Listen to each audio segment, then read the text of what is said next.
شروع کرتا ہوں اللہ کے نام سے جو بڑے رحیم اور رحم کرنے والا ہے۔ حضرت علی رضی اللہ تعالیٰ عنہ کی خدمت میں ایک شخص آ کر کہنے لگا، یا علی رضی اللہ تعالیٰ عنہ، مجھے کوئی ایسا طریقہ بتائیں جس سے اللہ کے بندے میری عزت کرنا شروع ہو جائیں، کیونکہ جہاں جہاں بھی میں جاتا ہوں مجھے معلوم نہیں مجھ سے کیا غلطی ہوتی ہے تو لوگ میری عزت نہیں کرتے۔ بس جیسے یہ پوچھا گیا تو حضرت علی رضی اللہ تعالیٰ عنہ نے ارشاد فرمایا، اے شخص، یہ 4 کام کیا کرو، اللہ کے فضل و کرم سے تم جہاں جہاں بھی جاؤ گے اللہ تعالیٰ تمہاری عزت بڑھاتا جائے گا۔ پہلا کام، جب بھی کسی سے ملو تو سلام کر کر ملا کرو۔ رسول اللہ صلی اللہ علیہ وآلہ وسلم نے فرمایا، بات چیت شروع کرنے سے پہلے سلام کیا کرو۔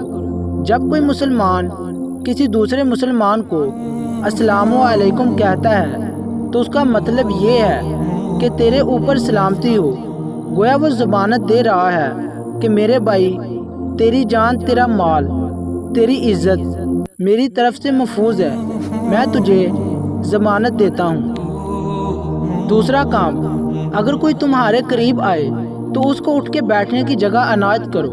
اگر کوئی انسان کسی دوسرے انسان کو کسی محفل میں بیٹھنے کی جگہ دے تو دوسرے انسانوں کے دلوں میں آپ کے لیے عزت بڑھے گی، اس سے آپ کی عزت میں اضافہ ہوگا۔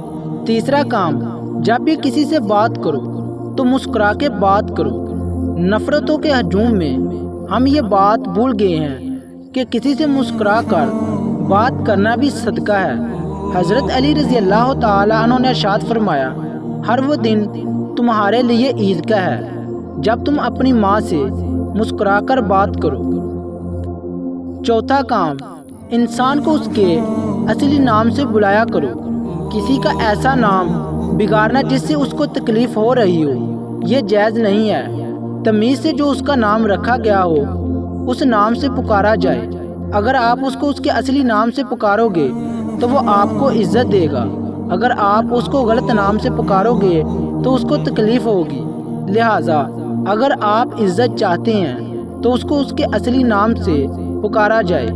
یاد رکھنا، میں نے اللہ کے رسول صلی اللہ علیہ وآلہ وسلم سے سنا ہے، جو انسان انسانوں سے ملتے وقت یہ 4 چیزیں اپناتا ہے تو اللہ تعالیٰ ہر وقت ہر جگہ اس کی عزت بڑھاتا رہے گا اور یوں وہ انسانوں کے نزدیک ہمیشہ سرخرو رہے گا۔